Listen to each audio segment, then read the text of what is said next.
राम राम राम हरे हरे, हरे कृष्ण कृष्ण कृष्ण हरे हरे।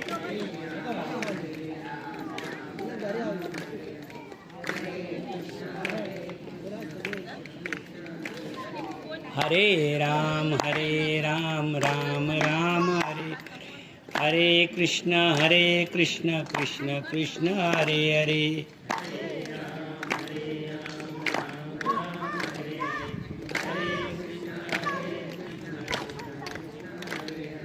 हरे राम राम राम हरे हरे, हरे कृष्ण कृष्ण कृष्ण हरे हरे।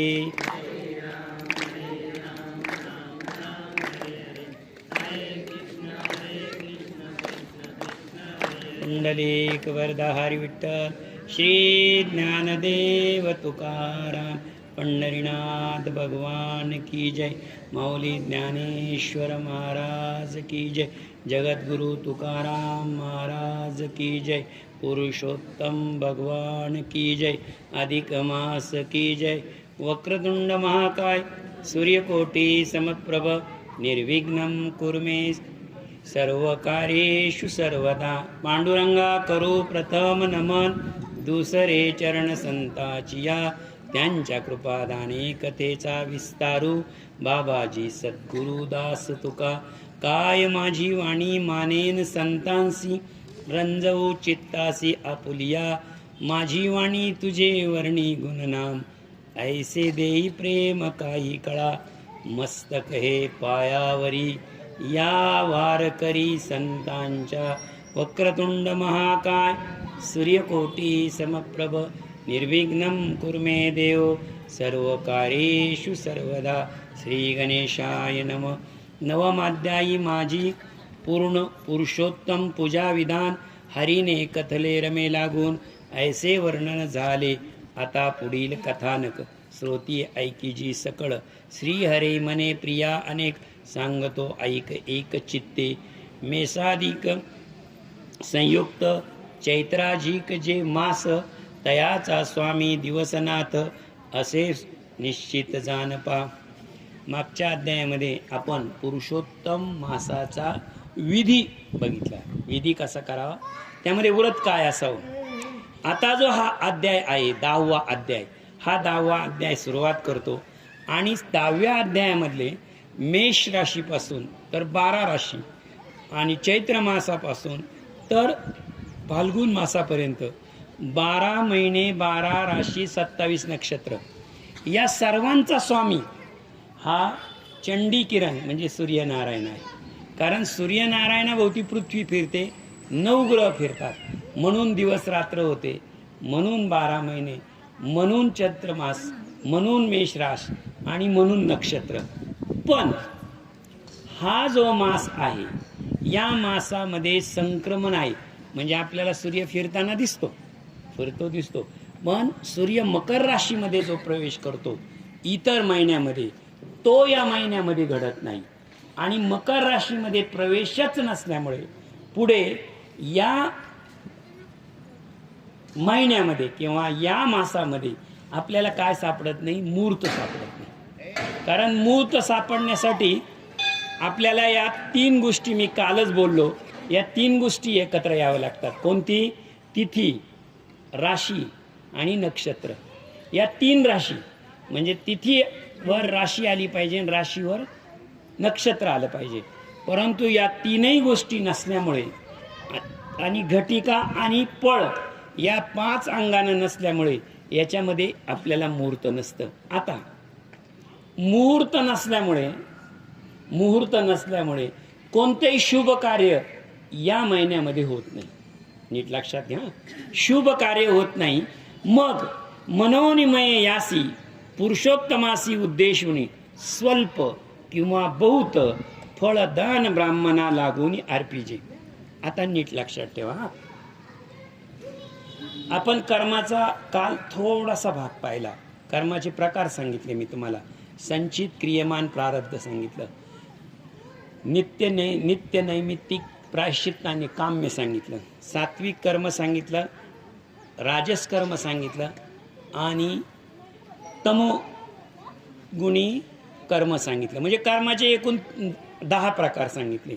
पहिले गाथ्यामध्ये 3 संचित क्रियमान प्रारब्ध, ज्ञानेश्वरीमध्ये 3 सात्विक रजतम आणि भागवतामध्ये 4 नित्य नैमित्तिक प्रायश्चित्त आणि काम्य आणि प्रायश्चित्त असं आहे. जर एखाद्या महिन्यामध्ये, नीट लक्षात घ्या, आता कर्मावर हा विषय, तुम्ही जे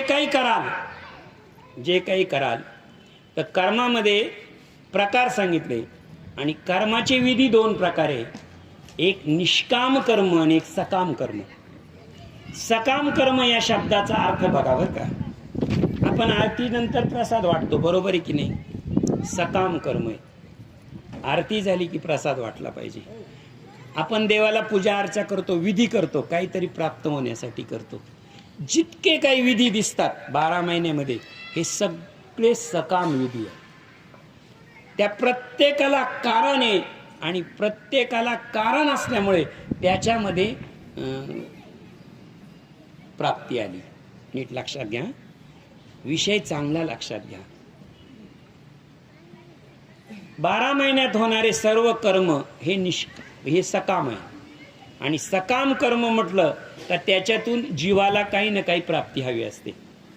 परंतु एकमेव पुरुषोत्तम मास आहे, एकमेव पुरुषोत्तम मास असा आहे की त्यातलं कर्म हे निष्काम आणि निष्कामच होतं. कोणतं कर्म होतं? निष्काम आणि निष्कामच कर्म होतं. आता तुम्ही म्हणाल सकाम कर्म आणि निष्काम कर्म म्हणजे काय? थोडंसं हेही समजलं पाहिजे. लक्षात ठेवा, जे कर्म आपण करतो, कोणताही विधी घ्या, व्रत घ्या, काही घ्या, ते त्या देवाचं करतो. लक्षात ठेवा, त्या देवाचं करतो आणि त्या देवाचं व्रत आचरण केल्यामुळे ती देवता प्रसन्न होते आणि ती देवता प्रसन्न झाली की आपल्याला वर देते. आपण पूजा एखाद्याचं व्रत का करतो? 16 सोमवार का करतो? भगवान शंकराच्या वरदानासाठी किंवा प्रसन्नतेसाठी, बरोबर आहे की नाही? मार्गशीर्ष महिना, ज्यावेळेस श्रीमद भगवद्गीतेचा 10वा अध्याय, 10व्या अध्यायामध्ये एकूण विभूती सांगितलेली आहे, 75 विभूती. त्याच्यामध्ये मार्गशीर्ष महिना ही माझी विभूती आहे. त्यामुळे आपण मार्गशीर्ष महिना हा पवित्र मानला जातो. श्रावण महिना हा पवित्र मानला जातो. आषाढ महिना हा पवित्र मानला जातो. परंतु या प्रत्येक गोष्टीला देवता आहे. तुम्ही पंढरीची वारी केली, देवता कोण आहे? पंढरीशा पांडुरंग, बरोबर आहे की नाही? तुम्ही श्रावणाचे पूर्ण उपवास केले, आदिधाता देवता भगवान शंकर. मार्गशीर्ष महिन्याचे पूर्ण उपवास केले, श्रीहरी प्रसन्नता म्हणजे भगवान श्रीकृष्ण, श्री विष्णू. आधीच देवता जी आहे त्या देवतेला प्रसन्नतेसाठी ते व्रत आहे. आणि तो व्रत करत असताना, नीट लक्षात घ्या, आता ते व्रत करत असताना तुम्हाला ती अधिष्ठान देवता आहे, त्या अधिष्ठान देवतेच्या प्रसन्नतेसाठी असतं. परंतु हे तप करत असताना त्या तपाचा कालावधी किती हे तुम्ही नाही ठरवायचं. तसा कालावधी आपल्या शास्त्रानुसार तपाचा कालावधी 12 वर्ष आहे. आपण 12 वर्ष झाले की म्हणतो एक तप झालं, आणि 14 वर्ष झाली की वनवास.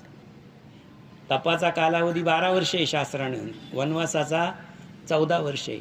परंतु जर ह्या मासामध्ये तप केलं तर त्या अधिष्ठाती देवता, नीट लक्षात ठेवा, या अधिष्ठाती देवता आहे त्या सुद्धा व्रत करत असतात आणि त्या व्रत करत असतात पुरुषोत्तम मासाचं. लक्षात ठेवा, कोणाचं व्रत करत असतात? पुरुषोत्तम मासाचं. आता भाऊ तुम्हाला एक सांगतो बरं का, आपल्या नंतर जन्म घेणारा किंवा आपल्या अगोदर जन्म घेणारा हा आपला कोण असतो? बंधू, बरोबर आहे की नाही? बंधू म्हणतो की नाही आपण? मास बंधू म्हणतो, म्हणजे मास वर्णानं तो बंधू असतो. एकाच गुरुचे 2 शिष्य असेल, एका गुरुचे 2 शिष्य असेल तर ते एकमेकाचे काय होतात?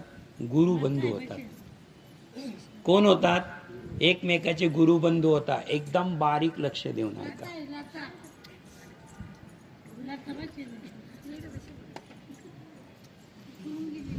थांबा, नीट ऐका,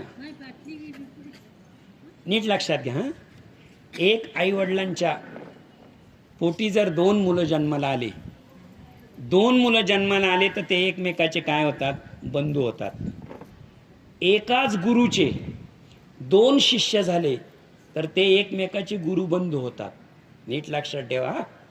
आणि एकाच देवाची उपासना दोघे करतात, एकाच देवाची उपासना दोघे करतात, तेव्हा नीट लक्षात ठेवा ते दोघंही भक्त असतात आणि त्यांची अधिष्ठाता देवता एक असते. नीट लक्षात घ्या. आला का लक्षात?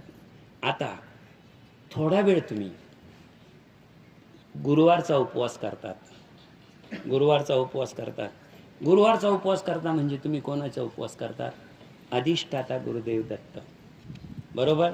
सोमवारचा उपवास करत आहात, सोमवारचा उपवास करत आहात, अधिष्ठाते भगवान शंकर.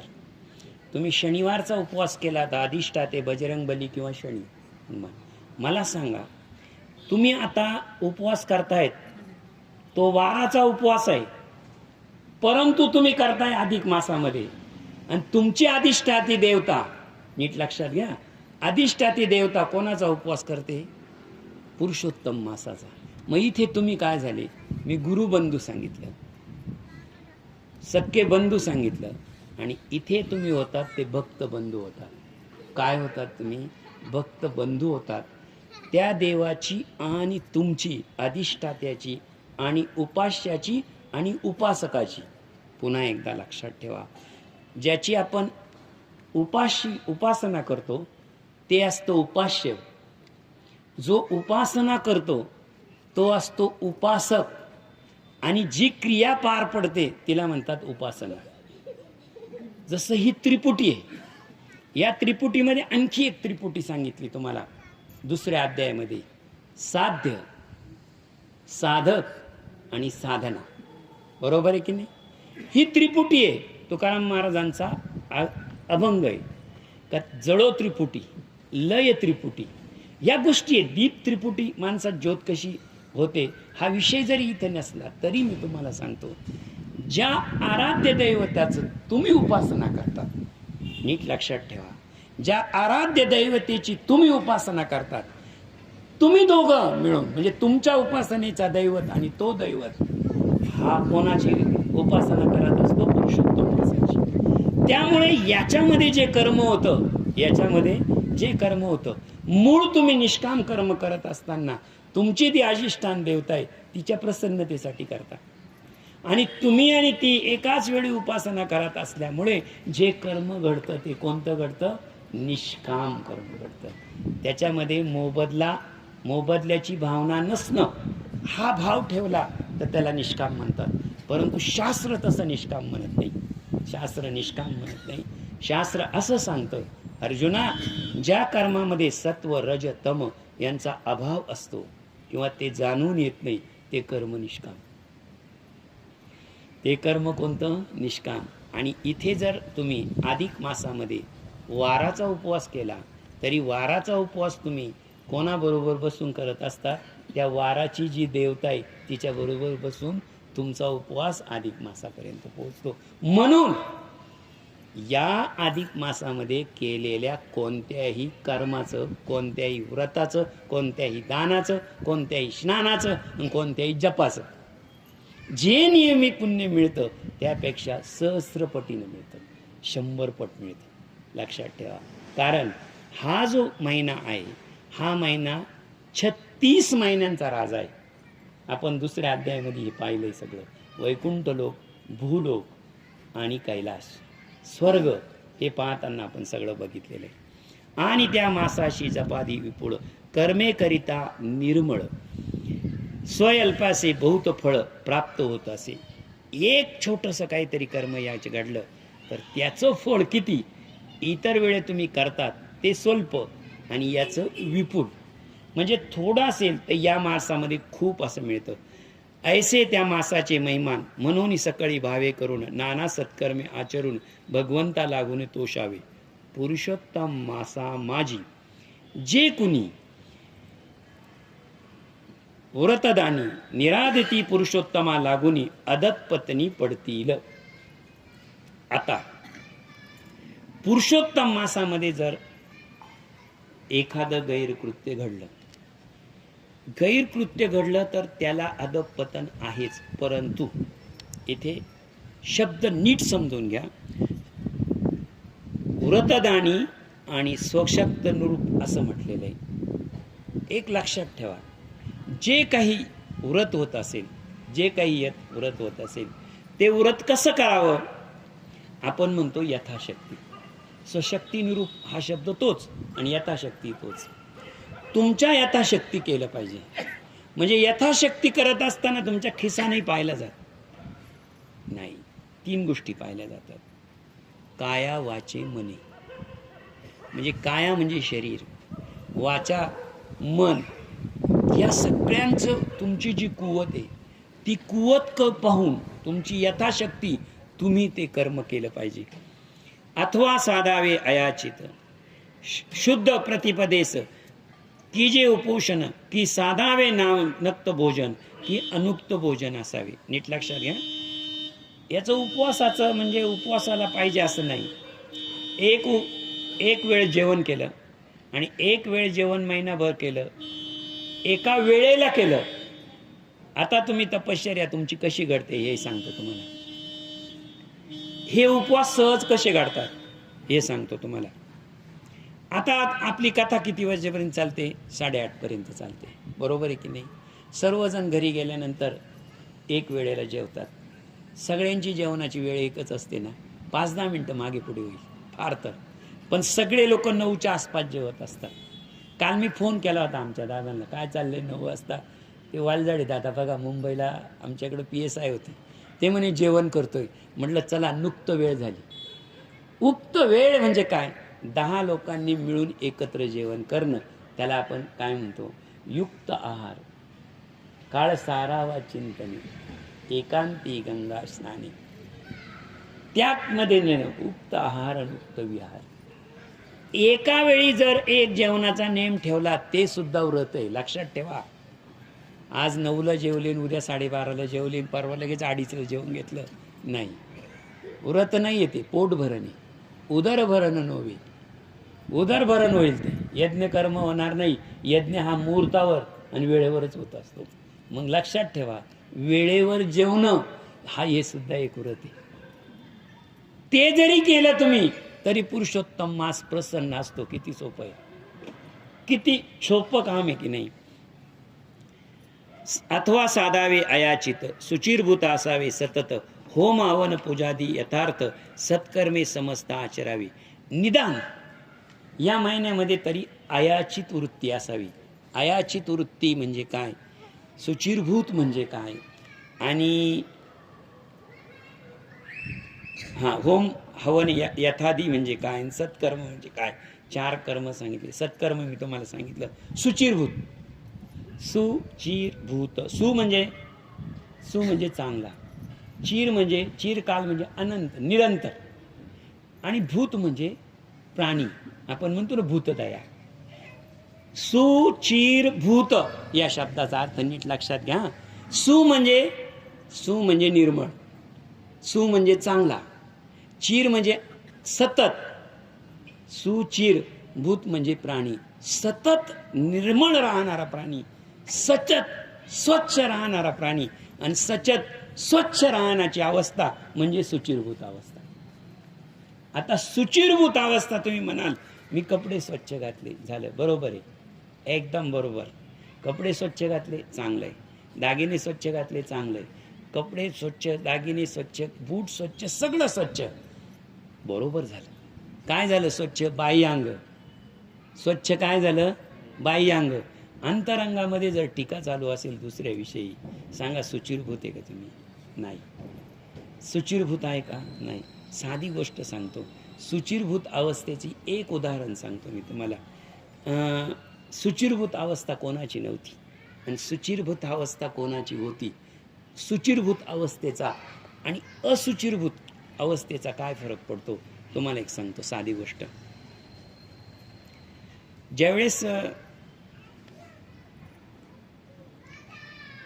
राम रावणाच्या युद्धामध्ये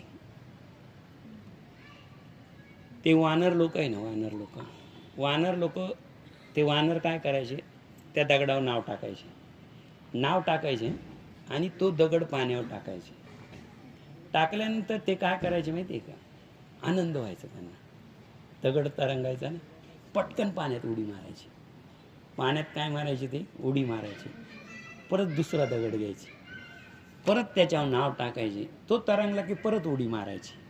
मला एक सांगा, थोडक्यामध्ये दगड तरंगला याचा आनंद होता म्हणजे ते आतून स्वच्छ होते. बरोबर आहे की नाही? आनंद होणं ही सुचिरभूत अवस्थाची नाही. आनंद होणं आणि पटकन पाण्यात उडी मारायची, बाई अंगानं स्वच्छ व्हायची, ही सुचिरभूत अवस्था. एक साधा दगड उचलला, त्याच्यावर राम नाव टाकलं की लगेच टाकलं की तो तरंगायचा. लगेच आनंद झाला का लगेच पाण्यात उडी मारायची. तो का तरंगत होता? कारण त्यांची अवस्था सुचिरभूत होती. त्यांची अवस्था काय होती? सुचिरभूत अवस्था होती. ते लक्षात आणा, ती जी अवस्था होती ती सुचिरभूत अवस्था. आता त्या सुचिरभूत अवस्थेमध्ये नीट लक्षात ठेवा, त्या सुचिरभूत अवस्थेमध्ये पुढची एक अवस्था सांगितलेली आहे. ती अवस्था म्हणजे कोणती? अयाचित. एक अयाचित अवस्था सांगितलेली आहे. अयाचित शब्दाचा अर्थ बघा. अयाचित शब्दाचा अर्थ, जे लोक स्वाध्याय परिवारामध्ये आहेत ते लोक अयाचित वृत्तीने राहतात. कसे राहतात तुम्हाला एक सांगतो. ते लोक भाऊफेरीला जर गेले, भाऊफेरीला, तर तिथे ते थांबतात. ज्या घरात थांबतात ना, त्या घरामध्ये पाणी सोडून ते काहीच घेत नाही. म्हणजे त्यांचं काहीही घेत नाही. अयाचित वृत्ती याचा अर्थ, अयाचित वृत्ती याचा अर्थ, ज्याचा आपण आश्रय घेतला त्याच्याकडून काहीही न स्वीकारणं म्हणजे अयाचित वृत्ती. आता मी काय घेतलेलं आहे? व्यासपीठाचा आधार घेतलेला आहे. बरोबर आहे की नाही? व्यासपीठाचा आधार घेऊन मी तुमच्याशी बोलतोय की नाही? या व्यासपीठावर आधार घेऊन मी बोलतोय. हे व्यासपीठ आणि तुम्ही श्रोते यांच्या दरम्यान मी आहे. बरोबर आहे की नाही? या व्यासपीठावर जर अयाचित वृत्ती माझी नसेल, या व्यासपीठावर जर अयाचित वृत्ती माझी नसेल तर माझे शब्द प्रभाव करणार नाही. लक्षात ठेवा. मग माझी अयाचित वृत्ती काय आहे? तर एकच वृत्ती आहे का त्या ग्रंथातले शब्द तुमच्यापर्यंत पोहोचवणे. याच्यात जर मी व्यासपीठावर बसून आणि या व्यासपीठावर बसून जर याच्यावर नीट लक्षात घ्या, या व्यासपीठावर बसून जर इथे दांडेकर मामांचा दृष्टांत सांगतो, इथे 1 पैसा जरी व्यासपीठाला शिवला, 1 पैसा व्यासपीठाला शिवला तर लक्षात ठेवा, वक्त्याची जी बुद्धिमत्ता आहे, त्याची जी सात्विकता आहे तिला बाद लागतो आणि अयाचित वृत्ती संपते. दांडेकर मामांचं एकदा कीर्तन संपलं, सगळ्यांनी दर्शन घेतलं आणि एकानं त्यांच्या हातावर पैसा ठेवला, 1 रुपया. कसा ठेवला होता? 1 रुपया. त्यांनी असाच हात केला लगेच. 1 रुपया होता तो. काय होता तो? असाच हात केला होता. तो असा हात केल्यानंतर तो पडून गेला तो रुपया गेल्यानंतर ते मंदिरात आले, पांडुरंगाच्या मंदिरात आले आणि पांडुरंगाच्या मंदिरात आल्यानंतर त्यांचे ते तिकीट भाड्याचे पैसे घ्यायचे, ते तिकिटाचं काय. त्यावेळेस त्यांना विचारलं होतं, तर तुम्ही तो 1 रुपया इथं ठेवला आणि तुम्ही लगेच टाकून दिला. त्यांनी सांगितलं, ती वृत्ती माझी अयाचित वृत्ती. तो माझा नाही, त्या व्यासपीठाचा सन्मान होता. तो माझा नाही, त्या व्यासपीठाचा सन्मान होता. मी जे काही बोलतो ते व्यासपीठाची हे पीठ आहे. इथं बसल्यानंतर ज्याला ते सुचतं वक्त्याला, सर माझी एक सांगतो, तयारी कधी व्यासपीठावर खूप लोक करून येतात, खूप लोक तयार करून येतात. 4 तास बोलल इतकं मटेरियल असतं, उभं राहिल्यावर 10 मिनिटात संपून जातं, काहीच आठवत नाही. बरं काय बोलावं आता? कुणीतरी इकडून तिकडून प्रमाणं देतं. बरं, प्रमाणाच्या आणि कुबड्याच्या आधारावर लवकर चालत नाही. 1-2 प्रमाणाचा अर्थ ते सांगता विसरून जातं. एकच कारण सांगतो त्याला, त्या व्यासपीठावर तुम्ही सोडलेली तुमची जर अयाचित वृत्ती नसेल तर लक्षात ठेवा, माऊलींनी सांगितले 6व्या अध्यायामध्ये, माऊलींची ओवी, जे का अयाचित वृत्तीने बैसती तया व्यासपीठ पाठ राखती. त्याची पाठ कोण राखतं? व्यासपीठ राखतं. वृत्ती अयाचित असायला हवी फक्त. हो. सर्व काळ शरीर सोचून तत्पर असती तीर्थसेवन, भावे विप्राची सेवा करून कमळ पर्त करावे. ऐसा आचारे तयासी ब्राह्मणवतेने तात्काळाशी, व्रतफळ प्राप्ते विशेषी निश्चयसी होईल. त्यांनी सांगितलं विप्र म्हणजे ब्राह्मण. आता विप्र आणि ब्राह्मण या शब्दात फार मोठा फरक आहे. थोडासा फरक आहे तो सांगून देतो. पूजा ब्राह्मण 2 प्रकारचे असतात. एक स्वाहाचे मंत्र सांगणारे म्हणजे उत्तरविधी करणारे ब्राह्मण वेगळे असतात. म्हणजे सर्व मनुष्य मृत्यूनंतरचे विधी करणारे आणि मृत्यूच्या अगोदरचे विधी करणारे हे जे असतात ते ब्राह्मण 2 प्रकारचे असतात. विप्र हा ब्राह्मणांमध्ये विप्र शब्द आहे. विप्र शब्द असा आहे का जो सुचिरभूत राहतो आणि वेद अध्ययन करतो. लक्षात ठेवा, वेद अध्ययन करणारा आणि ब्रह्मज्ञान जाणणारा ब्राह्मण, आणि त्या ब्राह्मणाचं पूजन करावं. आता किती अवघड आहे हो. आपण जातीचे ब्राह्मण, मी कोणाची टीका करत नाही, जातीचा ब्राह्मण आपल्याला माहीत असतो, पण वेद अध्ययन करणारा ब्राह्मण कधी शोधायचा? तो पवित्र असेल, तो विद्वान असेल, सगळं असेल, परंतु जर नाही मिळाला तर पंचकृषीमध्ये बघा कधी कधी ब्राह्मण मिळत नाही, बरं का, मिळत नाही कधी कधी ब्राह्मण. अशा वेळेस काय तर त्यांनी सांगितलंय, म्हणे ऐसे ऐकून अब्दी बाळा, म्हणे भगवंता अग्निळ, जे मानव निर्धन कृपाळा दुराचारी शक्ती, तुझ्या वाचून उपजीवन सर्व काळ बुद्धिहीन विद्या विवेकहीन जसे ज्ञान जयासी. जर एखाद्या ज्ञानी मिळाला नाही तुम्हाला, परंतु ब्राह्मण आहे जातीनं किंवा तो आहे, परंतु जर तो वेद अध्ययन करत नसेल, जर त्याचा वेद अध्ययनाचा त्रिकाल संध्या नसू द्या, पण त्याला नित्यनेमच नसेल, पूजा ही सूक्ष्म आणि व्यापक 2 स्वरूपाची असते. हरिमुखे म्हणा ही सगळ्यात सूक्ष्म पूजा आहे. हरिमुखानं म्हटलं तरी खूप झालं, पण अशा जर ब्राह्मणाला दान दिलं, लक्षात ठेवा, असा ब्राह्मण कोणता? जो नेमाने वागतो, तो ज्याच्याजवळ नेम आहे तो सुद्धा ब्राह्मण. या काळामध्ये वेद अध्ययन नाही केलं परिसुद्धा नेमानं वागणारा ब्राह्मण सुद्धा या काळामध्ये अतिपवित्र मानला जातो. अतिपवित्र. कोणत्या? मास महिन्यामध्ये. नसे ज्ञान जयाशी. जर आता पर्याय, बरं का, शास्त्रामध्ये पर्याय दिलेला असतो. तुम्ही इथं म्हणाल आपले गुरुजी बसलेले आहेत, पण जर तुमच्याकडे विधी करायचा आहे आणि विधी करताना जर तुमच्याकडे ब्राह्मण नसेल, ब्राह्मणाला तुम्ही भोजन देऊ शकत नसेल, तुम्ही दान करू शकत नसेल, तर त्याला पर्याय काय आहे? पशु ऐशे सर्व काळ वागती केवळ तया लागे ते सोज्वळ साधन ते कोणते, तू दीनानाथ करुणागण मजवरी तुझी कृपा मनोन केला प्रश्न समाधान करीतो, ऐसे प्रियेचे भाषित ऐकून वैकुंठ नाथ उपोषण नुक्त एक भक्त आणि वयाचित साधन. जर तुम्हाला कोणीही मिळालं नाही तर एकच लक्षात ठेवा, कोणाकडून मी काही घेणार नाही इतकी वृत्ती जरी ठेवली त्या दिवसाची, कोणत्या? उपवासाच्या दिवसाची. उगीच सकाळी वेळेवर फराळ झालं नाही म्हणून दुपारी धिंगाणा केला, तो उपवासच धरू नका. बरोबर आहे की नाही? उपवासाच्या दिवशी भांडण का असतं माहिती आहे का? फराळ वेळेवर झालं नाही म्हणून. कशाला तो उपवास? जर तुमचं फराळावरून भांडण होत असेल उपवासाच्या दिवशी, हो खरं तर आहे उपवासच, असं जर काही नाही केलं तर एक करा, आयाची वृत्ती ठेवा. नाही आज काही मिळालं ना, पांडुरंगाची कृपा आहे. एवढ्या वृत्तीने केलेलं व्रत सुद्धा पुरुषोत्तम मासाला पावन होते. नाना व्रते नाना दाने काय कोशण तीर्थे सेवने इत्यादी जी सर्व साधने तया कारणे समर्थगी, तया भावे विप्र पूजावा, तैसेची सत्संग करावा त्या भावाने, तशी दानव्रते तीर्थसेवा कासाया जीवा पाहिजे. किती साधं ब्राह्मणाची सेवा केली, संत संग केला, संत संग करावा, हे दानव्रते तीर्थसेवा कासाया जीवा पाहिजे.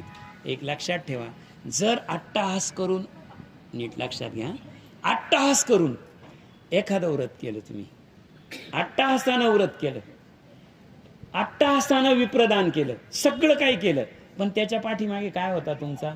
भक्ती नव्हती, अहंकार आणि हट्ट होता. मला सांगा, भक्तीनं केलेली उपासना श्रेष्ठ की हट्टानं केली आणि अहंकारानं श्रेष्ठ? अहंकाराची आणि हट्टाची उपासना नाही केली तरी बरी, असं ग्रंथ सांगतो, मी नाही सांगत. ओय को भुक्तो अयाचित साधन नानाव्रते नाना कसाया करते तीर्थसेवन इत्यादी जे अनेक साधन तया कारणे असमर्थ. तरी भावे विप्र पुजावा तैसेची सतसंग करावा. गंगा तीर्थी सोन चापरे प्राप्त होते बहुत काळी. साधू संगे तरी तात्काळ होय लाभ सुफळांचा. आता सुफळ होण्यासाठी महाराज आपण एक कीर्तनात खूप वेळा विषय ऐकलेला आहे. साधूच्या संगतीनं जर तुम्हाला कोणतीही गोष्ट घडली, साधूची संगतीनं घडली, तर ती साधूच्या संगतीनं घडली तर तिचा जो लाभ आहे, तिचा लाभ खूप होतो साधू संगतीचा. दुसरा लाभ त्यांनी काय सांगितलेला आहे? साधू संगमे तात्काळ होय लाभ सुफळांचा. गंगा तीर्थ सेवन फळे प्राप्त होती बहुत काळे. साधू संगमे, ज्याप्रमाणे तुम्ही गंगेच्या किनारी गेले आणि तिथं अनेक फळझाडे, अनेक फळझाडे, खरंच सांगा अनेक फळझाडे, प्रत्येक फळाला, प्रत्येक झाडाला फळ आलेले. आता प्रत्येक झाडाला फळ आलेलं आहे आणि तुम्ही गंगेच्याच किनारी आहे, तुम्हाला फळ मिळण्यासाठी काय अडचण येईल का? नाही येणार, कारण तुम्ही गंगेच्या किनारी आहे आणि तिकडं फळ झाडं भरपूर आहे. तुम्हाला 5 पेरूची झाडं पाहिजे, 5 पेरूची उदाहरण घेऊ आपण. तुम्ही 5 पेरूची पाहिजे तुम्हाला पूजेसाठी, आणि लक्षात ठेवा तुम्ही 2 एकरच्या पूजेच्या पेरूच्या बागातच उभे. आता तुम्हाला पाहिजे किती पूजेला? फक्त 5 पेरू, आणि तुम्हाला तुमची पेरूच्या बागेत आहे त्यावेळी तिथं पेरूंचा दुष्काळ आहे का? नाही. तसं त्यांनी सांगितलं, गंगा वाहते भरलेली, गंगा वाहते भरलेली, आणि तुम्हाला पाण्याची आंघोळ करायची, अशा वेळी पाण्याचा काही तोटा आहे का? नाही. तसंच व्रत करायचं आहे आणि अधिक मास असेल तर पुण्याचा काही तोटा आहे का? काहीच नाही. असं साधुजनांचे स्पर्शन दर्शन करा करती नामस्मरण सकळ पातके दग्ध होऊन सनातन सुख प्राप्ती. ऐसा सत्य संगा मैनवा उत्तम मनोनी कीजे साधू संगम संत कृपेने परुण वैकुंठ धामा लाभते. जर तुम्हाला साधूच्या संगतीनं नामस्मरण घडलं, काय घडलं? कोणाच्या संगतीनं सांगितलं मी? नामस्मरण. साधूच्या संगतीनं. हे बा, सर्वसाधारण साधू, सर्वसाधारण व्रत करणं, सर्वसाधारण नाम घेणं, नाम हे कधीही शक्तिहीन नसतं, परंतु पर्व काळामध्ये नाम घेणं, व्रतामध्ये असताना नाम घेणं, पुरुषोत्तम मासामध्ये असताना नाम घेणं आणि साधूच्या संगतीनं नाम घेणं, या चौघांचे फल हे वेगवेगळे. सर्वात श्रेष्ठ आणि पवित्र मानलं जातं ते साधूच्या संगतीनं नाम घेणं. त्याच्यानंतर पवित्र जातं व्रतामध्ये नाम घेणं. त्याच्यानंतर व्रत जातं की ते आपण नित्यनेमानं नाम घेणं. सकाळी उठल्यानंतर काहींचा नियम असतो, एक माळ जपणं, हे जपणं, तो नित्यनेम. माऊली ते म्हणतात, माऊली तिघांचंही वर्णन करतात. नित्यनेम नामी ते प्राणी दुर्लभ लक्ष्मी वल्लभ तयाजवळी. साधुबोध झाला तो निरोनिया ठेला. साधूचं बरोबर सांगितलं का नाही? तीर्थव्रत नेम धरी रे करुणा शांती दया पाहुणा हरी करी. तिन्ही प्रमाण हरिपाठातच आहे. आता पुरुषोत्तम मासाचं कसं मग सांगता? आता साधूच्या संगतीचं नामाचा कसा उपयोग होतो मी तुम्हाला एक सांगतो बरं का. थोडासा दृष्टांत आहे पण कालच्यासारखं होऊन जाईल. ओवी, एकदा पुरुषोत्तम मासाचाच दिवस होता आणि व्रत होतं. पुरुषोत्तम मासाचा दिवस होता आणि 2 सख्खे भाऊ होते. 2 सख्खे भाऊ होते. मोठा भाऊ होता ना, तो अतिशय धार्मिक, साधू संतांची सेवा करणं, प्रत्येक व्रत विधान करणं, सगळं करणं हे मोठ्या भावाचं काम. आणि लहान भाऊ होता ना, याच्या पूर्ण हा उत्तर तो दक्षिण. त्याला इतका या साधूचा राग. एखाद व्रत आलं का त्या दिवशी यांना थंडीच वाजून यायची. का? नकोच व्रत, घरात नको, हे साधू नकोच. साधू आला का अपशकून व्हायचा त्यांना. असे 2 जण एका. प्रत्येक वेळेस मोठा भावाचा एकच विचार, हा चांगल्या मार्गाला लागला पाहिजे. म्हणजे काय? चांगल्या मार्गाला लागला पाहिजे असा कोणाचा विचार? आणि लहान भावाचा विचार, आपला भाऊ सुधारला पाहिजे,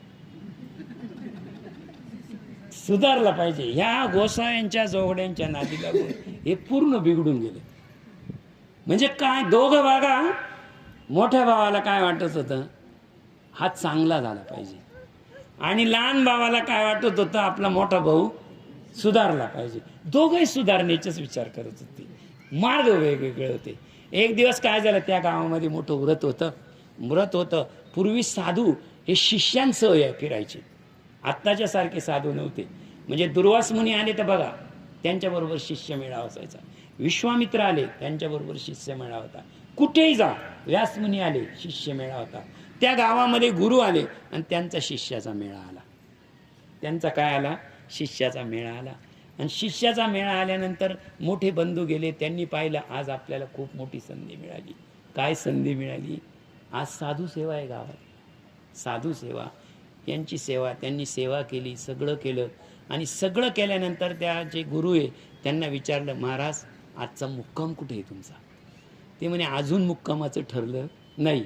आम्ही गावात आलो, दुपारची आम्ही मधुकरी मागणार आणि आम्ही इथे थांबणार. संध्याकाळचं काहीही ठरलेलं नाही. संध्याकाळी आपल्या घरी या म्हणे. आता साधू महाराज असतात, ओळखायला वेळ लागत नाही.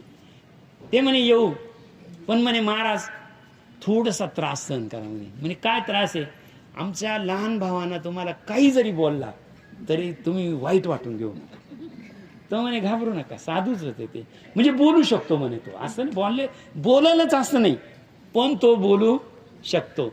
तशी माझी पत्नी चांगली आहे, त्याची बायको आहे तीही चांगली, त्याची बायकोही चांगली आहे, पण त्याचा भरोसा नाही. चुकून जर तुमच्या शिष्याला काही बोलला, तुम्हाला काही बोलला, तर तेवढं सहन करा. साधू संगती सांगतोय मी ती, काहीच हरकत नाही म्हणे. आता येणार तर आहे म्हणे. तुमचा भाऊ आहे, एकदम चांगला आहे म्हणे, चांगला आहे, सगळं काय करतो, पण त्याला राग, हे व्रत तीर्थ, व्रत, साधू हे त्याच्या डोक्यात बसत नाही. त्याच्या मते मी बिघडलेलो आहे आणि माझ्या मते तो बिघडलेला आहे. दोघं सुधारलेलं आहे. चालेल चालेल. संध्याकाळची वेळ येली, पाहिलं दादा आले दाराशी. दादानं चांगले मोठी मोठी पातेले आणायला सुरुवात केली. साडव सुडव, लगेच साडा मार्जन. त्यांना सांगितलं, आज एक नाही 5-10 लोकांचा व्यवहार दिसतोय, म्हणजे आज हा गोतावळाच येणार. म्हणजे आज साधू येणार. त्यांना वहिनीला आणि बायकोला सांगितलं, तुम्ही माझ्या जेवणाची व्यवस्था करा. हे तुमच्या साधूंचं आणि बाबांचं तिकडं चालू द्या किती. पण मोठा भाऊ नियमाला पक्का होता. त्यांना सांगितलं, साधू भोजन, गुरु भोजन झाल्याशिवाय कोणालाही जेवण मिळणार नाही. यांना पाहिलं आजची अडचण काही खरं नाही. संध्याकाळची वेळ झाली आणि साधूंचा मेळा आला. स्वयंपाक चालू झाला. मोठ्या भावाचं सारखं लक्ष कुठं? त्या साधूकडं आणि याच्याकडे. का बरं? हा त्या साधूंना काही बोलू नये म्हणून. आणि तो 2 वेळा त्या गुरुजींकडून साधूंकडे गेला. फक्त एक कृपा करायची, त्याचं लक्ष मनावरच घ्यायचं नाही म्हणे. काही बोलू द्या, त्याचं मनावर घ्यायचं नाही. गुरु महाराज म्हणे, तू घाबरूच नको, तू घाबरू नको. तेवढ्यामध्ये गुरु महाराजांजवळ चर्चा चालू होती. तेवढ्यात महाराज हे तिकडून आले, हे महाराज तिकडून आले आणि त्यांनी त्या गुरुला सांगितलं, हे बाई हे आहेत, हे जर काही बोलले, आता बोलतील, कदाचित बोलतील, आपण ऐकून घ्यायचं म्हणे. कसा मनानं चांगला आहे, तोंडानं फटकळ आहे म्हणे. म्हणलं अरे ठीक आहे चांग. त्यांना पाहिलं, यांच्याकडे अशा नजरेनं पाहिलं त्यांना. आता ती नजर किती पवित्र असेल त्याची. असं पाहिलं का हे रिकामचोट कशाला येऊन बसले. तो गेला आणि शेजारच्या रूम मध्ये आतून कडी लावून घेतली, आतून कडी लावून घेतली आणि आतूनच मोठ्यानं सांगितलं, काय तुमचं आवरलं का मला बोलवा. काय आवरल्यानंतर? जेवण आवर, बोलवा मला, बोलवा, वेळ लावू नका म्हणे.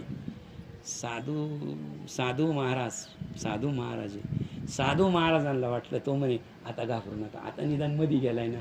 साधू महाराज उठले, आतून त्यांना कडी लावली. साधू महाराजांनी बाहेरून लावून घेतली, साधू महाराजांनी बाहेरून लावून घेतली.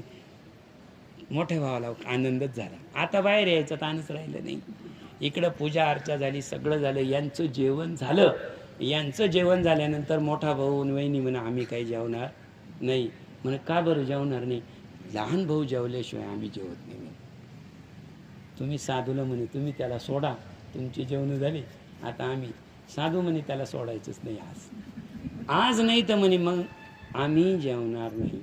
नीट लक्षात ठेवा, यजमान जर उपाशी राहिला, नीट लक्षात ठेवा, यजमान जर उपाशी राहिला तर ज्याच्यासाठी जे केलंय त्याचा दोष हा कोणाला लागतो? मेहमान. म्हणजे यजमान उपाशी राहिला तर ते जे पाहुणे आलेले कुणी असतात त्याचा दोष त्यांना लागतो. ते साधू म्हणे दोष आम्हाला लागेल, आम्ही ज्यांच्या घरी जेवलो तोच यजमान जर उपाशी राहिला तर आम्हाला दोष लागेल. दोष लागणार नाही म्हणे, घाबरू नका आणि तुम्ही इथंच बसा म्हणे. साधू महाराज गेले आणि त्यांनी ती वरची कडी उघडली. कडीचा आवाज आला आणि महाराज धावले ना तिकडनं. आता हे महाराज, या महाराजांनी त्याचे दोन्ही हात लावून धरले. तो म्हणायचा सोड, हा म्हणायचा एकदा हरी म्हण. तो म्हणे सोड, नाही म्हणणार म्हणजे नाहीच म्हणणार. तो म्हणे नाही सोडणार म्हणजे नाही सोडणार. आता ही साधूची ताकद आणि ती याची ताकद लक्षात ठेवा. साधूची शक्ती कुठं? ब्रह्मचर्याची शक्ती. याची कुठं शक्ती हो? ते जसे हात दाबायला लागले तसा हा ओरडायला लागला. जसे ओरडायला लागला ते म्हणे आता फक्त तुला एकच पर्याय, फक्त तू एकदा हरी म्हणायचं. नाही म्हणता त्याचे हात जेव्हा मोडायची वेळ आहे तेव्हा तो म्हणे हरी म्हटलं आणि यांनी हात सोडून दिल्याबरोबर ते म्हणे आता एकच काम कर. काय? हे जो ते हरी म्हटलाय ना त्याचं जे पुण्य तयार झालंय ना ते तू कधीच विकायचं नाही. अरे तो म्हणे याला घेतं कोण? विकायचं नाही म्हणजे कुणीतरी घेतलं तर पाहिजे ना. वस्तू विकायची म्हणजे काय? घेणारा लागतो की नाही त्याला. याला घेतं कोण? कोणी घेऊ का न घेऊ, फक्त किंमत विचारली का तू हे विक्री करायचं नाही. तो म्हणे जमलंय आता. ते म्हणे जाऊ दे या ब्राह्मणाचं, जाऊ दे या साधूंचं काही खरं नसतं म्हणे. तो जेवायला बसला, बहीण त्याच्या भाऊ शेजारी बसला, तिघांचंही जेवण झालं, झोपले. साधू महाराज निघून गेल्यानंतर याचं नेहमीचं चालू झालं आणि त्यांनी सकाळीच दादाला दम दिला. काय? परत जर असा साधू दिसला आणि त्यांना माझे हात धरले आणि मला जर जेवायला टाईम झाला तर त्या साधूचं नाही, मी तुझं काम काढी. दादाला दम दिला. साधू परत या दारात आणायचा नाही. आणला तर तिकडंच तूच त्यांच्याबरोबर जायचं. या दारात परत साधू आणायचा नाही. त्यांनी पाहिलं निदान यानं एक कृपा केली. काय? साधू महाराज होते तेव्हा तर नाही काही बोलला, आता मारले तरी हरकत नाही, बोलला तरी हरकत नाही. झालं काम. काळ गेला आणि काळ जाता जाता वहिनी त्यांचा एक दिवस आला ना. एक दिवस आले यमदूत आणि आले तिकडं त्यांना न्यायला यमदूत आल्यानंतर याचा प्राण काढला आणि ते चित्रगुप्ताकडे घेऊन गेले. चित्रगुप्ताकडे घेऊन गेल्यानंतर वरती गेले. चित्रगुप्ताला म्हणे काढा यांचा हिशोब काय आहे ते पहा. अहो जेव्हा चित्रगुप्ताने ते डायरी पाहिली आणि जेव्हा पाहायला सुरुवात केली, अहो यांच्या आयुष्यामध्ये एकही सत्कर्म नाही, एकही नाही. सगळे पानं कोरे. एक पान असं सापडलं का त्याच्यावर एकदा हा हरी म्हटला होता म्हणे. पण हा हरी म्हटला तो पुरुषोत्तम मासात म्हटला आणि साधूच्या संगतीत म्हटला. एवढं पुण्य आहे याच्याकडे म्हणे. किती पुण्य आहे. काळ कोणता होता? पुरुषोत्तम मासाचा काळ होता आणि साधूच्या संगतीत हरी म्हटला. ते म्हणे बास ना, एवढं पुण्य आहे, त्याचा मोबदला आपण याला देऊन टाकू, म्हणजे याला उचलून लगेच नरकात टाकायला आपण मोकळे. एकच पानाचं पुण्य देऊन टाकू त्याला बोलून घेतलं.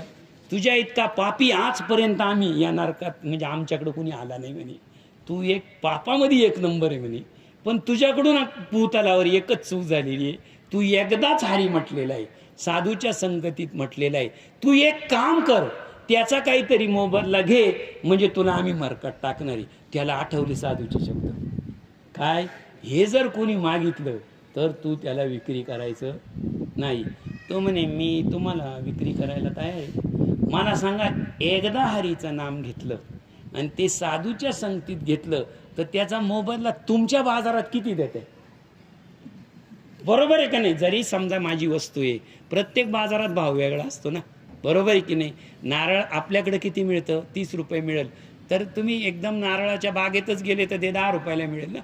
म्हणजे काळ म्हणे आमच्याकडे त्याचं खालची मृत्यू लोकांनी किंमत सोडा म्हणे, तुमच्या स्वर्ग लोकात याची किंमत किती आहे तेवढी मला देऊन टाका. चित्रगुप्तांना विचारच पडला की चित्रगुप्ताला आजपर्यंत आपण पुण्य विकलंच नाही ना, आणि विकत घेतलंही नाही ना, आपल्याला तर किंमत माहिती नाही. चित्रगुप्ताला म्हणे काय काय तू किमतीचं काय ठरवलं? ते म्हणे मला माहीत नाही, ज्याच्याकडे माहिती आहे त्याच्याकडे चला म्हणे. मग म्हणे असं करून आपण आपले देव कोण आहे? इंद्रदेव. इंद्रदेवाकडे जाऊ म्हणे आपण सगळे. आता चित्रगुप्त पुढे आणि हे मागे आणि गेले इंद्रदेवाकडे. इंद्रदेवाला विचारलं का हो? त्यांनी पाहिलं पुढे तर आता चित्रगुप्त स्वतः येत आहेत आणि त्यांच्या मागे एक महात्मा दिसतोय म्हणे. म्हणजे हा येणारा महात्मा मोठाच आहे ना, ज्याला चित्रगुप्त घेऊन येत आहेत. इंद्र लगेच उभे राहिले आणि इंद्राला चित्रगुप्ताला नमस्कार केला आणि सांगितलं या या या या. म्हणजे काय तुम्ही कोण महात्मा आणला म्हणे? हा महात्मा नाही म्हणे, महापापी आहे म्हणे. मग यांना अशी एक खाली भूमृत्यू लोकात झक मारून ठेवलेली आहे. काय म्हणे? एकदाच नाव घेतलं, पुरुषोत्तम मासात घेतलं आणि साधूच्या संगतीत घेतलं, त्याचा मोबदला त्याला द्यायचा आहे. म्हणजे त्याला नरकात टाकायचं आहे आम्हाला. त्याचा मोबदला किती हे काय स्वर्ग आम्हाला यमपुरीमध्ये माहीत नव्हतं, म्हणून आम्ही इंद्रलोकात आलो.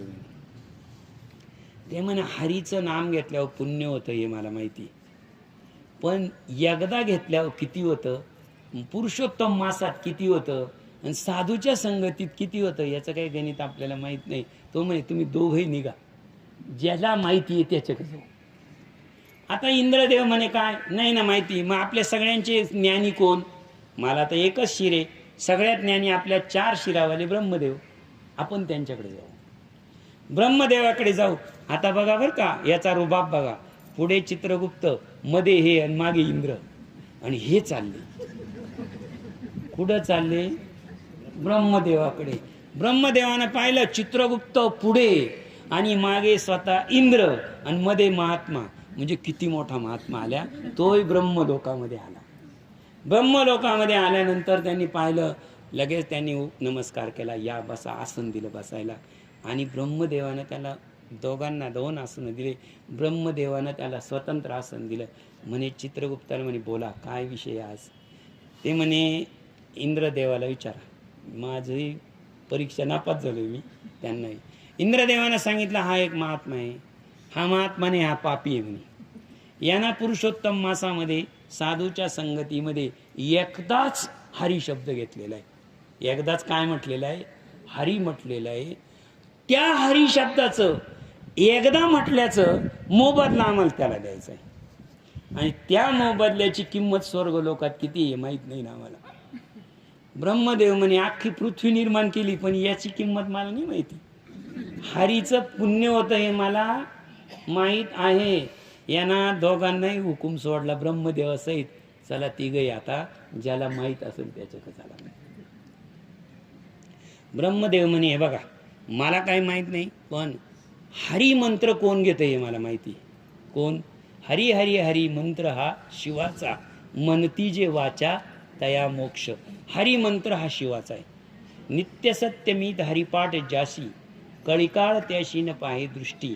रामकृष्ण वचार अनंतरासी तप, पापाचे कळप पळती पुढे. हरी हरी हरी मंत्र हा शिवाचा, मनती जे वाचा तया मोक्ष. ज्ञानदेव पाठ नारायण नाम, पाविजे उत्तम निजस्थान. 14 नंबरचा अभंग आहे. आपल्याला निजस्थानी जावं लागेल. म्हणजे कोणाकडं? आता ब्रह्मलोक संपलं म्हणे, आता आपल्याला जायचं कुठे? कैलास. यांनी सांगितलं आता तुम्ही एक काम करा, एका बाजूला तुमचे यमदूत आहेचे, एका बाजूला चित्रगुप्त आहेचे, एका बाजूला इंद्र आहे आणि एका बाजूला ब्रह्म आहे. तुम्ही असं करा, एक डोली आणा, तुम्ही 4 जणांनी ती डोली घ्या, मी त्याच्यात बसतो आणि मग आपण कैलासाला जाऊ. ते म्हणे आम्ही असं करणार नाही, किंमत सांगा, आपण मागं जाऊ म्हणे. आता खरंच सांगा किंमत यांना माहीत होती का? त्यांनी तो मात ती डोली आणली, त्याच्यात यांना बसवलं, त्याच्यानंतर ही 4 भगवान शंकराकडे कैलास पर्वतावर येताना दिसले. कैलास पर्वतावर येताना दिसल्यानंतर भगवान शंकराची काय अवस्था झाली असेल ती तुम्हीच बघा. आता ज्याच्या डोलीचे भुई कोण आहे? ब्रह्मदेव एका बाजूला आणि इंद्र मागे, चित्रगुप्त आणि यमदूत यांनी चौघांनी ती डोली आणलेली आहे. ज्या अर्थी त्याच्या डोलीचे भुई झाले त्या अर्थी हा मध्ये पुण्यात्मा किती मोठा बसलेला आहे. बरोबर आहे की नाही? ती जेव्हा डोली खाली उतरवली भगवान शंकर आले आणि त्यांनी त्या डोलीतल्याचं दर्शन घेतलं. दर्शन घेतल्यावर ते म्हणे, आता ते भोळेच महादेव ना, त्यांनी सांगितलं या महात्मा या. यांच्याशी तर बोलायला कबूल नाही. महात्मा आणले त्यांच्या शेजारीच बसवली. त्यांच्या शेजारी बसवल्यानंतर महात्म्याला तकलीफ नको म्हणून त्यांनी त्यांना विचारलं. त्यांना विचारल्यावर ब्रह्मदेवाला म्हणे काय झालं? चित्रगुप्ताला म्हणे काय झालं? आम्ही सगळे बोलणार नाही, ब्रह्मदेव काय ते सांगून टाकते. ब्रह्मदेवाने सांगितलं की यानं अधिक मासामध्ये साधूच्या संगतीमध्ये एकदा हरी घेतलेला आहे आणि आता हरी हा मंत्रच तुमचा आहे. हरी हा मंत्र तुमचा आहे. तुम्ही कैलासामध्ये हरिजप केलेला आहे. त्या हरिजपाची किंमत तुम्हाला माहिती आहे. आता तुम्हाला जर सगळी किंमत माहिती आहे तर एकदा घेतलं, पुरुषोत्तम मासात घेतलं आणि साधूच्या संगतीत घेतलं, याचं पुण्य किती होतं तेवढं सांगा. भगवान शंकरानं वर हात केले. हे बघा, हे मला माहिती पुण्य होतं, पुण्य होतं, पण मला हरिहरीचं पुण्य किती होतं, किती राशी तप होतं, किती पुण्य होतं हे पुण्य मला माहीत नाही. नाही तर माऊलींनी सांगून ठेवलं असतं हरिपाठात. पुण्याची गणना कोण करी, माऊलींनी सांगितले नाही. मग म्हणे आता हा नियम इथंच संपला. काय? आपण आता ज्याचं नाव आपण घेतो त्या श्रीहरीलाच भेटू, त्या श्रीहरीला भेटू. भगवान शंकराला सांगितलं आता तुम्ही पुढे आणि हे चौघं मागे आणि तुम्ही जय जयकार करत चालायचा. कोणाचा? माझ्या नावाचा. भगवान शंकराने सांगितलं हरी सोडून कोणाचं नाव घेत नाही. मग तुम्ही पुढे नाही, मागं चालायचं. भगवान शंकर मागे, हे चौघ जण पुढे. आणि भगवान विष्णू की पाहिलं आणि भगवान विष्णूकडे येताना पाहिल्यावर लक्ष्मी मातेनं बघितलं. ज्या अर्थी हे चौघ जण मागे भगवान शंकर आणि डोली आपल्याकडे येते त्या अर्थी महात्मा आलेला आहे. पंचारती तयार पाहिजे. त्यांनी पंचारती तयार केली. यांना खाली उतरू दिलं नाही, वरच ओवाळले. वर ओवाळले मग खाली आणले. भगवान शंकर सगळ्यांनी सांगितलं आणि यांचा वृत्तांत सगळा सांगितला. भगवंता, अडचण इतकी आलेली आहे का तुमचं एक नाव साधूच्या संगतीत आणि पवित्र काळात म्हणजे पुरुषोत्तम मासात घेतलं तर त्याचं पुण्य किती होतं हे माहीत नाही. त्यांनी सांगितलं पुण्य किती होतं सांगतो मी तुम्हाला. त्यांनी त्याला विचारलं, इकडे ये म्हणे, या. आणि भगवान विष्णूनं त्यांच्या मांडीवर बसवलं.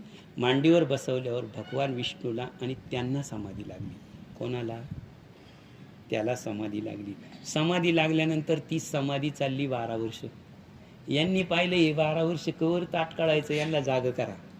दोघांनाही जाग केलं आणि जाग केल्यानंतर तो भक्त तिकडे झाला. आणि मग म्हणे विष्णू भगवंताला शंकरानं विचारलं, भगवान शंकरानं की याचं पुण्य किती? त्यांनी सांगितलं, लक्षात ठेवा काय इतकं तर पुण्य आहे. जर तुम्ही अधिक मासमध्ये पुण्य काळामध्ये साधूच्या संगतीत माझं नाव घेतलं तर माझ्या मांडीवर बसायला मिळेल इतकं पुण्य तयार होतं. किती पुण्य तयार होतं? इतकं पुण्य तयार होतं. मांडीवर बसलेलं आहे, तुम्ही मला समाधीतून बाहेर काढलं, याचा पुण्याचा हिशोब अर्धाच राहिलेला आहे. अजून याचं अर्ध पुण्य शिल्लक आहे. इतकं पुण्य होतं. मग जर साधूच्या संगतीमध्ये आणि पवित्र काळामध्ये एकदा हरिनाम घेतलं तर श्रीहरीची प्राप्ती लगेच आहे. इतर काळाचा आणि या काळाचा, या साधू संगतीचा आणि याचा हा फरक आहे. मुद्दा मला हा सांगायचा आहे. पुरुषोत्तम मासामध्ये जे काही व्रत करतो आपण ते व्रत कशासाठी करतो? श्रीहरीच्या प्राप्तीसाठी. आणि श्रीहरीच्या प्राप्तीसाठी योग्य वेळ, श्रीहरीचं भजन करण्याची किंवा श्रीहरीचं नामस्मरण करण्याची योग्य वेळ कोणती आहे तर ती पुरुषोत्तम मासे. ओवी नीट ऐका. गंगा तीर्थी सोवनकाळी प्राप्त होती बहुकाळी, साधू संगमे तरी सत्ता तात्काळे होय पुण्य लाभ सुफळांचा. साधुजनांचे स्पर्शन दर्शन करिता मारिता नामस्मरण सकळ पातके दग्ध होऊन सनातन सुख प्राप्ती होय. ऐसा सत्संग महिमा उत्तम जनी करावे साधन अधिक माशी भगवान संतुष्ट होते पूर्ण तसे. जर अधिक मासामध्ये तुम्ही 3 व्रत सांगितलेले मी तुम्हाला, स्नान दान आणि जप, हे 3 व्रत आहे, आणि जर हे 3 व्रत तुम्ही केले तर भगवान संतुष्ट तात्काळ शब्द इथे होतो. आणि विशेषे गोवी लागे करून प्रत्ययी पूजावे भावे करून ऐसा ऐकून हरीची वाणी चंद्रभागिनी बोलत इंदिरा म्हणे श्रीरामपुरी तुम्हापासून नानापुरे धर्म ऐसे ऐकले तृप्ती निर्धारी नव्हेचे तरी आता गोवी पूजन कैसे करावे यथा विधान तेची नाथा मज लागून निवेदन करी पा ऐशी श्रीची परमे प्रश्न वैखिरी ऐकून बोले श्री मुरारी प्राणप्रिये समुद्र कुमारी धन्य तू झाली जगी. समुद्र कुमारी म्हणजे लक्ष्मी. समुद्रातून काल जन्म झाले सांगितलंय मी तुम्हाला. बघा आता पहिलं काय सांगितलं, विप्रपूजन सांगितलेले. दुसरं काय सांगितलं, साधूची संगती सांगितलंय.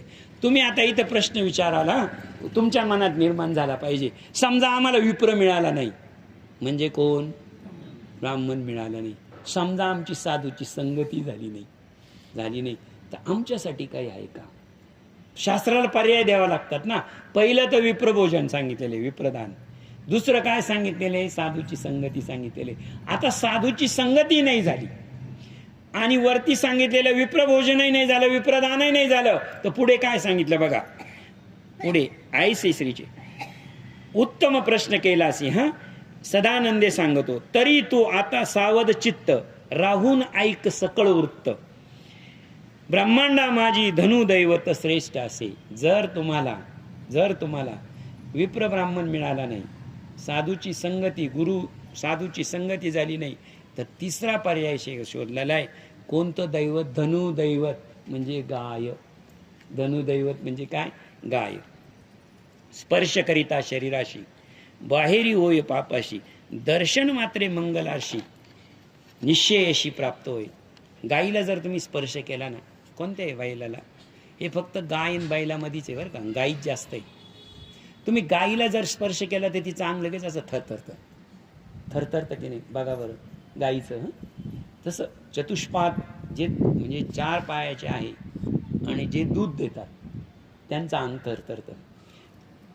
जर तुम्ही गाईच्या कोणत्याही अंगाला स्पर्श केला आणि तिचं शरीर थरथरलं, तेवीची पुच्छा करिता स्पर्श तात्काळ होऊन दुरित नाश दुःख दारिद्र्य रोगादी क्लेश सर्वही विनाश होती. जर तुमच्या हाताने शेपटीला स्पर्श झाला की गाय थरथरली तर तुमच्या दुःख दारिद्र्याचा नाश आहे तो. त्यामुळे गायीचं दर्शन घेतल्यावर 1 सेकंद थांबा, खरंच तिचं अंग थरथरतंय का बघा.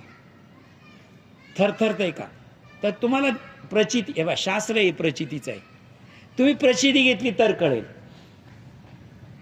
तात्पत्रय नारसुनी ब्रह्मांड दोरी उदर गृहद सदन तनय होत असे निश्चय धेनूची होता कृपा जाण काय अलभ्य जना लागून ब्रह्मा विष्णू महेश्वर 3 अस्ति अपन धेनु रूपू गाये माझी सूर्य तनया आणि मूत्र माझी नर्मदा आर्या तैसेची दुग्धी शिव भार्या भगीरथी वसतसे गोमाया माझी सूर्य तनया आणि गोमूत्रा माझी नर्मदा. गाईचं जे तोंड असतं ते महालक्ष्मी आणि भगवान विष्णूचं स्थान आहे. त्याचप्रमाणे आपण गोमूत्र म्हणतो ते नर्मदेचं स्थान आहे. नर्मदा, हे बघा, मूत्रा माझी नर्मदा तैसेची सर्वांगी माझी देवता पूजन रिते स्थान नाहीचे ऐसी धेनू ब्रह्मरूपीची निश्चय होय यास्तव तिये वाचून काय दुजे वरिष्ठ असे जगी. गायीच्या दुग्धावरती यज्ञादी कर्म होती म्हणून यज्ञानी कर्मासी निगुती मुख्य कारणच धेनू. आपण किती मोठा यज्ञ केला आणि अगदी शेवटची पूजा, कोणती पूजा? यज्ञाची शेवटची पूजा सत्यनारायणामध्ये सुद्धा आपण 2 गोष्टी वापरतो, पंचामृत वापरतो आणि गोमूत्र वापरतो. पंचामृत आणि गोमूत्र, कोणतेही विधी पंचामृताशिवाय आणि गोमूत्राशिवाय पूर्ण गायीच्या सकळ जगा माझी जाण अपवित्र वस्तू कोण ते धेनू तुझ्या ब्राह्मण याहून अर्थन आणि गृह ब्राह्मणाशी देख धेनूची असे श्रेष्ठ अधिक ते वाचून जगी अनिक नाहीच प्रमुख निश्चय. जर आपण म्हटलं ब्राह्मण भोजन द्यायचंय, तुम्हाला ब्राह्मणाला भोजन द्यायचंय, परंतु जर ब्राह्मण मिळाला नाही तर लक्षात ठेवा तेच पात्र तुम्ही गाईला जर दिलं तर गोपूजन किंवा गाईला दिलेलं पात्र आणि ब्राह्मणाला दिलेलं पात्र हे पुण्य समान आहे. सर्व पापानाशी गोविप्राचे एकची कुळ ऐसे असता अज्ञानी सकळ द्विभाग केवळ माहिती. यज्ञाचे अंगे असते दोन गोव्य आणि वेद संपूर्ण गव्य होय धेनूपासून वेदस्थान विप्र प्रमुख. गोव्याचे मी तुम्हाला दोन सांगितले. एक यज्ञामध्ये आपण यज्ञ सुरुवात करतो तेव्हा तो मंत्राग्नीनं केला जातो, तो एक अग्नी आहे. आणि आपण त्याच्यात समिधा टाकतो, त्याच्यामध्ये काय टाकतो, समिधा टाकतो, तेव्हा तो अग्नी प्रज्वलित होतो. त्याचप्रमाणे गाय जी आहे त्या गायीमध्ये धेनू म्हणे यज्ञाचे मुख तेची उभय नेत्र देख गोक्ष अमृता सुख ते अल्पनिश्चयी. गायीचे जे डोळे आहे ते यज्ञात समिधा टाकल्यानंतर जो अग्नी प्रज्वलित होतो त्याचं प्रतीक आहे. तरी सर्व लोका भोगाविषयी इच्छा नसेल ज्याच्या हृदय धेनू सेवा नाना उपायी सर्वर्धाती. जो कोणी पुरुषोत्तम मासी विधीने पूजेने धेनूशी प्रदक्षिणा करील तयासी अत्यंत लाभ होत असे. सप्त द्वीपा पृथ्वीपाद प्रदक्षिणा करिता जे फल तेची गो प्रदक्षिणे त्वरित होय निश्चित जानपा. जर आपली गाय असेल तर तिचं जर आपण खांदा असतो, खांद्यापासून मागून हात फिरवतो शेपटीपर्यंत आपण नमस्कार करतो, परंतु त्याच गायीची जर तुम्ही प्रदक्षिणा केली, त्या गायीची या दिवसामध्ये प्रदक्षिणा केली तर काय, तर ती प्रदक्षिणा गो प्रदक्षिणे त्वरित होय निश्चिती जाण. तर आपल्याला प्रदक्षिणा केल्याचं पुण्य आहे. तुम्ही म्हणाल प्रदक्षिणा कोणाला, प्रदक्षिणा जिथे जिथे कोणत्याही देवताचं निश्चित लक्षात ठेवा, तीर्थ व्रत नेम धरी रे करुणा, कोणतंही तीर्थ असतं त्या तीर्थाला प्रदक्षिणा असते. नगर प्रदक्षिणा असतेच. त्या तीर्थाला जी प्रदक्षिणेचं पुण्य मिळतं तेच गाईला प्रदक्षिणेचं पुण्य सांगितलेलं आहे. तीर्थी पुण्य म्हटलेलं आहे. हां, कोणत्याच तीर्थाचं नाव नाही. एखाद्या तीर्थावर जाणं आणि त्याला तुम्ही प्रदक्षिणा मारणं. त्र्यंबकेश्वरला गेलो तर आपण एक प्रदक्षिणा मारतो की नाही. त्र्यंबकेश्वरची प्रदक्षिणा मारणं आणि गाईला प्रदक्षिणा मारणं अधिक मासा काळामध्ये समान पुण्य सांगितलेलं आहे. पवित्र देणू सोजवळ भजावे भावे करिता पूजन सेवा सपुण्य फळ मानवा. सर्व पूजा पावन त्रिदवा सुखादिवा घेतील. ऐसा गोपूजनाचा महिमा न कळे तया कोणाची सीमा. वर्णन करिता प्रत्यक्ष ब्रह्मा बहुत श्रम पावत. म्हणून धेनू ते भक्ते विशेष बजावे अधिक मासी. गोदानाची पुण्यराशी मम वाणीसी न वर्णावे. सत्यलोकामध्ये गायीचं दान होत होतं, बरोबर आहे की नाही. अंधन त्या जुन्या म्हाताऱ्या असतील एकदम जुन्या, आमच्या आईच्या वयात होत्या, पूर्वी अंधन गाय देत होते, लग्नामध्ये देत होते ना, अंधन एक गाय द्यायची ना, ते गायीचं दान म्हणजे आत्तापर्यंत होतं. आमची आई सांगत होती मला, म्हणजे 60 वर्षापूर्वी ही प्रथा होती, 60-70 वर्षापूर्वी. परी कमले तुझवरती विपुल होती मजप्रती. म्हणून संक्षेपे मुखावरती सांगतो सुशिला आणि सुलक्षणा. बहुदुग्धवती अति तरुण निरोगी वत्स संपन्न चतुष्ण आणि सुंदर. आणि गायीचं वर्णन कसं सांगितलंय बरं का, गायीचं वर्णन कसं सांगितलंय, कशी असावी ती, सुशील आणि सुलक्षणी. आता काय गायांमध्ये फार बरं का कठीण आहे. काही गाया माणसाचा वाराच पडू देती नाही. आता मला गायच म्हणायचंय. हा म्हणजे लक्षात ठेवा, ती सुलक्षणी असावी. काय असावी, सुलक्षणी असावी. बहुदुग्धवती, ती दूध देणारी असावी. दान करणारी गाय कशी असावी, दूध देणारी असावी. आणि ती अति तरुण असावी. तरुण अति तरुण म्हणजे काय फरक, प्रश्न आहे हा. अति तरुण आणि तरुण मधला फरक काय, पहिलं वीज झाल्यानंतर ती अति तरुण आणि त्याच्यानंतर ती गाय होते. ती पहिल्या विताची गाय म्हणजे ती अति तरुण असावी. दुसरी ती चतुर्स्तनी सुंदर, म्हणजे आचळामध्ये तिच्या 4 स्तन आणि 4ही तन दूध देणारी असावी, देणारी गाय. घेणं. शुभ्रवणी बहुसाजेरी न्यायार्जिता पुष्ट शरीरी सुवर्णशंगी रूप वस्त्रांकरी शुभशेद ऐसे अत्युच्चुम देवीस पूजिते यथा विधांस बहुपात्र सुपात्र ब्राह्मणाशी दान भावे सिद्धीची. आता इथं जे वर्णन सांगितलं ते वर्णन फक्त तुम्ही ऐका. एकतर तिला सोन्याचे शिंगांना सोन्याच्या हे बसवावे, नसेल तर तिच्या खुरांना चांदी द्यावी. हा अधिक मास आहे म्हणून सांगतोय मी तुम्हाला. अधिक मास असावी. आणि हे कोणाला? ज्याला जावाई नाही त्याला. जावाई असेल तर हे पर्याय, नसेल तर गाय पर्याय.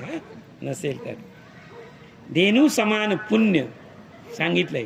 त्रैलोक्या माझी जाण गोवर्तना सर्वत्र मान्य होय धन्य ब्राह्मणी. स्वपुत्रीचे दान. स्वपुत्री म्हणजे काय? स्वतःची मुलगी. स्वपुत्रीचा धनी म्हणजे तिचा धनी म्हणजे कोण? जावाई. मुलगी आणि जावाई यांचं पूजन केल्यानंतर तुम्हाला जे पुण्य लागेल ते एका गायीचं पुण्य लागेल पूजा केल्यानंतर. आता कितवा पर्याय मिळाला तुम्हाला? चौथा. पहिला पर्याय काय होता? पहिला पर्याय होता विप्र ब्राह्मण. नसेल मिळाला तर साधू संघ. तिसरा पर्याय नाही मिळाला तर गाय. आणि आता चौथा पर्याय घरोघर उपलब्ध आहे. कोणता? हा अधिक. सुपात्री दान. आता सुपात्र म्हणती यासी तो सांगतो तुझं लागे सर्वत्र बोल सत्यवचन लोभाईन इन षटकर्म अनिक शांत दयाळू अधिक शुद्ध सात्विक शील ज्याचे. जावई कसा असावा हे सांगितलेले. निव्वळ जावाई नाही. तो कसा असावा? शुद्ध असावा, शीलवान असावा, शुद्ध शील सात्विक.